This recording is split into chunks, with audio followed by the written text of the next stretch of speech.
Eu já tive o infortúnio de presenciar situações em relacionamentos alheios que são realmente inaceitáveis. E não apenas do meu ponto de vista, olhando como um espectador a cena, mas para aquelas próprias pessoas depois comunicando exaustivamente sobre essas circunstâncias que estão vivendo a dois e que não conseguem lidar com aquilo e muito menos terminar o relacionamento. Talvez você aí, seja você homem ou mulher, num relacionamento heterossexual ou homossexual, possa estar vivendo já há muito tempo, talvez mais tempo do que você gostaria, uma relação com requintes de abuso e manipulação, de aceitação de circunstâncias e condições completamente inaceitáveis, mas você também não sabe o que fazer, como sair disso, o que é importante e como gerar um termômetro para não se enfiar nessas situações de novo também. Vamos trocar um pouco de ideia sobre isso, que eu quero te apresentar algumas visões que podem te servir como baliza de você entender se você está indo para fora da rota dentro de uma relação sim ou não, se você está sendo manipulado sim ou não e o que você pode fazer quanto a isso. Esse vídeo ele com certeza vai tocar muito mais em mulheres do que homens, porque tem muito mais mulheres sendo vítimas de relacionamentos abusivos do que homens. Mas caso você seja homem também, é importante você olhar para essa dinâmica que eu vou apresentar aqui, talvez em outros contextos também. Seja no relacionamento afetivo, mas também relacionamento com amizades, relacionamento profissional. Essa circunstância de manipulação, abuso e distorção de valores, ela pode acontecer em muitas instâncias diferentes e muitas vezes é um ponto cego, tanto para o manipulador quanto para o manipulado. Galera, primeiro é importante a gente partir de um princípio que a gente vive numa sociedade que está muitas das vezes anestesiada consigo mesmo, anestesiada da conexão consigo. Então, incapaz de entender quem se é, entender o que são suas prioridades, entender o que são seus valores, entender o que é sentir, entender quando que alguém atravessa o seu limite, quando você está atravessando o limite do outro. E esse é um tema que eu sempre venho explorando com vocês sobre a necessidade de desenvolvermos interocepção, que é a nossa capacidade de prestar atenção nas sensações internas do corpo, né? Como é que os meus órgãos se apertam, como é que o meu corpo se aperta, como é que contrações surgem, se movem pelo meu corpo, que são os fluxos de energia relacionados às nossas emoções. E quanto mais nós estamos conectados com as nossas próprias emoções, mais fácil fica de nos conectarmos com as emoções do outro também. Porque quando desenvolvemos isso, na verdade o que estamos fazendo é ter mais sensibilidade, mais sensitividade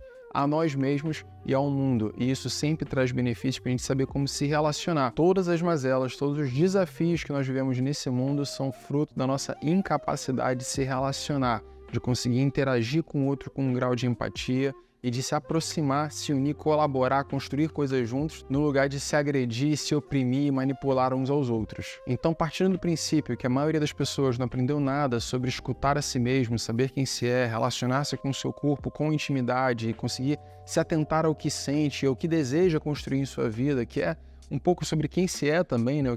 Para onde você está arrumando o rumo do barco da sua vida. A maioria das pessoas não refletiu nada sobre isso. É inevitável que a gente crie relações dinâmicas estranhas ao nos relacionarmos.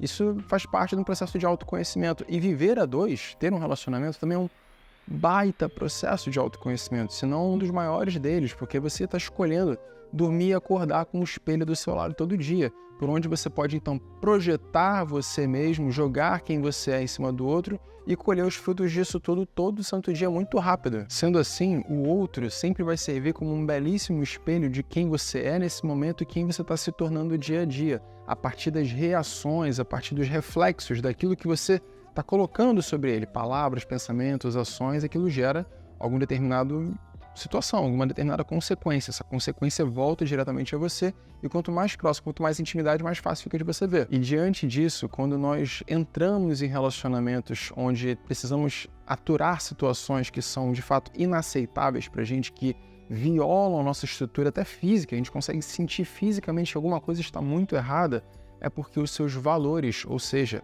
seus valores são os seus contornos, os seus limites, os seus valores estão sendo violados. Agora a grande pergunta que cabe aqui é, você sabe quais são os seus valores? Seus valores são os que te dão uma baliza sobre se a sua vida está indo na direção do que você deseja e norteado pelos princípios que fazem sentido para você. Esses princípios, eles foram herdados para você, foram passados para você por estrutura familiar, por educação, por tudo aquilo que você já teve a oportunidade de entender para você mesmo que é importante, que te faz bem. Se isso não está claro para você, jamais será claro para o outro. O outro vai vir com os valores dele e inevitavelmente vai romper os seus em algum momento. Dentre os seus valores, ou seja, como você opera a sua vida, o que é importante para você, o que define sua personalidade, vão haver algumas características que são mais flexíveis do que outras. E é isso que precisa ser claro dentro de você. Sabe o que é um bom indicador sobre quais são os seus valores, o que é inflexível para você, o que está na tua raiz, está no teu core, está na tua estrutura e que precisa ser respeitado e vigiado? Todos os valores que no passado, em outras relações, sejam elas familiares, sejam elas de amizade, sejam os relacionamentos que você teve antes também, todas as situações onde antes, no seu passado, isso aqui foi violado. Momentos onde você sentiu de fato dor, sentiu atravessamento. Isso aqui é algo que precisa ser investigado e precisa ser sustentado para que então você não repita esses mesmos percalços em futuros relacionamentos. E pode ser muito saudável para você sentar e escrever sobre isso. Escrever que palavras são essas, que valores são esses para você.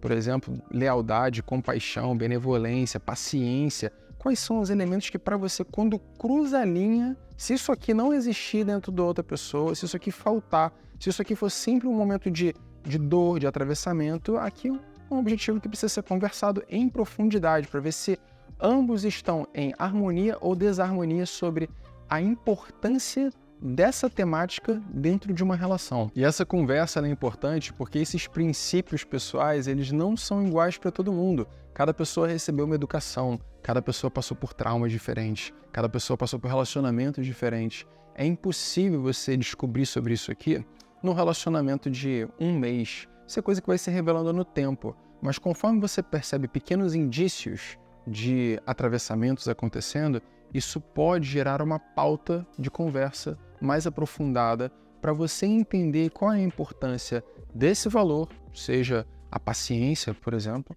qual a importância desse valor, qual o desejo do outro de lapidar essa virtude dentro dele ao longo de um relacionamento. Se isso é algo que existe como um acordo para o desenvolvimento, maravilha. Se não, aí você tem um problema. E agora tem mais 2 pontos aqui que eu gostaria de aprofundar com vocês nessa conversa. O primeiro é sobre a nossa capacidade de perceber os valores intrínsecos de alguém somente no tempo, tá? Esse é um ponto. O segundo ponto é sobre a criação de ecótonos. Você é um ecossistema, o ecótono é a união de ecossistemas e existe alguns graus de flexibilidade dentro disso. Vamos falar sobre essas 2 coisas. Sobre o tempo, o meu convite para você evitar se colocar em relacionamentos abusivos é você dar tempo ao tempo. É você permitir que o tempo revele quem são as pessoas. Revele você para o outro também, porque você também não é santo. Revele o outro para você, e então vocês consigam de verdade se conhecer. Por que eu falo isso? Porque nessa sociedade que a gente está vivendo, cada vez mais as pessoas querem unir-se cada vez mais rápido.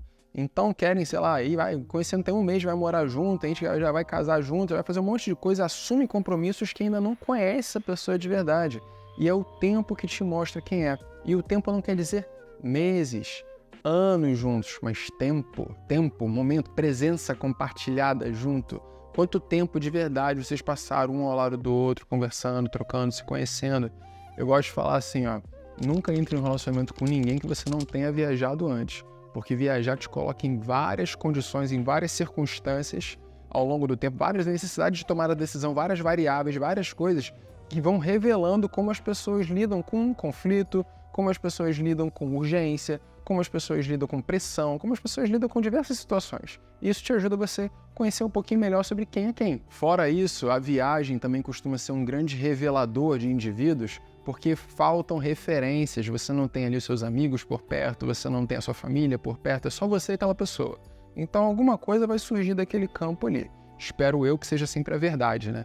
A verdade de quem é aquele ser humano possa vir à tona e aquelas pessoas possam viver com o máximo da sua espontaneidade, se conhecendo de verdade, sem ter medo de serem julgadas, mas sim dispostas a se revelar umas às outras e então entenderem se elas devem ficar juntas sim ou não, e em que grau elas devem ficar juntas, se é para ficar num relacionamento amoroso, se foi só uma curtida mesmo, e a gente veio aqui viver uma aventura e vivemos uma coisa, ou a gente vai entrar numa amizade, que seja, mas que isso fique claro para que a gente possa evitar conflitos no futuro. Esse grau de clareza sobre o que se quer com o outro de verdade é o que eu sinto que muitas vezes falta nas pessoas, em especial nos homens, que por vezes têm uma incapacidade de delimitar, fazer um limite e falar assim, olha, eu não quero me relacionar com você profundamente, é isso aqui, acho que a gente se divertiu, pronto, acabou. E então sair de cena, não ficar naquela de ficar alimentando uma situação que aí então começa a se estruturar num relacionamento abusivo, manipulativo, que é basicamente como um adestramento animal, gente. É um pouquinho de estímulo e um pouquinho de recompensa. Um pouquinho de estímulo, um pouquinho de recompensa. E sem essas duas pessoas perceberem, porque ambas estão inconscientes sobre esse processo, elas vão criando uma dinâmica de poder, uma dinâmica de manipulação que não faz bem para nenhuma das duas, porque, na verdade, desempodera as duas. Tiram as duas de sua própria essência, da conexão com quem se é, o que é importante para cada um, sabe? Com certeza, aquele que é manipulado, ele é muito mais vítima. Só que aquele que está ferindo também sai ferido, também sai machucado, também sai desconectado de si mesmo e desempoderado, e vai sofrer muito depois também do término dessa relação que nutriu ele, né, de diversas formas, né? Se você já viveu isso, talvez você esteja entendendo o que eu estou falando aqui, comenta aqui embaixo, principalmente se você for mulher. Você já viveu essa condição de você estar ali nutrindo demais, se sentir manipulado e receber um afeto e tudo mais, daqui a pouco aquela coisa não vira o que você desejava em primeira instância? Comenta aqui embaixo, que eu sei que isso é uma condição muito constante, acontece com muitos relacionamentos. E na minha visão, isso acontece porque, por vezes, essa pessoa que está na condição de poder, ela já tem um pouco mais de clareza sobre o que ela deseja de verdade, ela sabe que aquilo ali não está naquela outra pessoa, só que ao mesmo tempo ela também não quer dar o braço a torcer, né, e deixar aí aquela fonte de prazer, aquela fonte de afeto, aquela fonte de carinho, aquela fonte de cuidado, todas aquelas fontes nutritivas que ela está recebendo dali. Então, por essa dificuldade dele de desopilar, de dizer não para isso, ele vai ali alimentando com migalhas essa situação. E é muito triste ver relações que vão ficando assim ao longo de muito tempo, muito mais tempo do que deveria, porque foi tempo suficiente para cada um saber o que quer de verdade. Então preste atenção no tempo como um bom termômetro que revela quem cada pessoa é, sabe? Então você tem artifícios e argumentos suficientes para você fazer sua decisão e ter ímpeto, né? Ter a atitude de se manter firme aos seus próprios valores. Agora vamos falar sobre o segundo ponto aqui, que é quando os valores têm algum grau de flexibilidade, tá? Que é uma coisa que a gente vai testando ali ao longo do tempo, mas, como eu falei, existem alguns que são inflexíveis e devem ser respeitados. Na natureza, existem diversos biomas, existem diversos ecossistemas e também existe uma coisa chamada ecótonos. Ecótonos são as zonas de transição de um ecossistema para outro, onde existe uma flexibilização e uma união entre dois ecossistemas aparentemente distintos. Um exemplo muito clássico de ecótono é o manguezal, onde existe ali uma zona de transição entre restinga e solo arenoso e mar e oceano. Nesse espaço existe uma flexibilização entre as bordas desses dois ecossistemas que, quando unidos, criam um sistema extremamente frutífero. Existe uma flexibilização ali, uma junção, um desejo de junção, vamos botar assim pelos desejos da natureza, um desejo de junção do solo aquático, né, da região aquática, com o solo arenoso. E nesse espaço aqui floresce alguma coisa nova que não existe em nenhum outro lugar, que é então o mangue. A mesma coisa acontece conosco. Nós também vivemos as nossas zonas de transição, os nossos lugares de flexibilização, de união e de florescimento a partir da relação com o outro também. Agora, o que não é perdido nessa relação com o outro é a nossa própria individualidade. Existe uma parte de nós que então consegue emergir e então criar alguma coisa nova, mas existe algo que é imutável, que está dentro de nós. E essa clareza sobre quem sou eu e o que eu estou disposto a flexibilizar é algo que precisa ser claro para que eu então evite de entrar em situações e relacionamentos que flexibilizem ou que movam mais da minha estrutura do que eu estou disposto a mover. Porque o que promove isso, né, quando a gente se dissolve demais dentro de uma relação, que é o que mais acontece em relacionamentos manipulativos, abusivos, relacionamentos onde as pessoas não estão contentes dentro dessa atrito todo entre si, é o esquecimento de quem se é. Essa é a principal frase que eu escuto de pessoas que saem de um relacionamento longo e que sofreram demais nesse relacionamento. Elas não sabem quem elas são. As pessoas pronunciam em palavras: eu não sei quem eu sou. Eu vivi 10 anos, eu vivi 2 anos, eu vivi 3 anos e eu me perdi de mim mesmo dentro dessa relação. Entende? Primeiro, entender quem se é. Primeiro, definir seus próprios contornos, suas próprias bordas. Aí fica mais simples de você, então, saber o que pode ser flexibilizado e como construir facetas suas junto com o outro, entendendo que o outro também está com os mesmos objetivos. Sabe de uma coisa? Vai ficar mais difícil se relacionar assim, você vai ter mais critérios, você vai ter mais clareza sobre quem que você é e também sobre o que é importante para você. Então, dentro da nossa sociedade tão líquida, né, de tanta sexualidade, tantas relações, tantos beijos na boca, que todo mundo aqui foi criado, eu também, de fato você começa a ficar bem mais restrito e seletivo com quem que você de verdade quer se relacionar. Só que isso te poupa muita dor de cabeça, te poupa muito sofrimento e, na verdade, acaba otimizando o seu tempo, né? Se você está poupando aí 2, 3 anos de um relacionamento que tem tudo para ser só um desgaste energético entre duas pessoas, você está ganhando tempo, você não já está perdendo tempo, sabe? Para a gente fechar então esse vídeo, meu convite é que você se interiorize, que você reflita sobre quem você é, o que é importante para você, quais são os seus valores, o que está disposto a ser maleável, o que não está. Analise suas relações anteriores para você entender em que momento suas bordas foram feridas, para que então você saiba como entrar numa nova relação, ou então trazer clareza e conversa e necessidade, oportunidade de lapidação dentro do seu relacionamento atual com menos atrito possível, tá bom? Espero que esse vídeo aqui tenha lhe ajudado. Comenta aqui embaixo sobre o que você achou. Nos vemos no próximo. Um grande abraço. Até lá.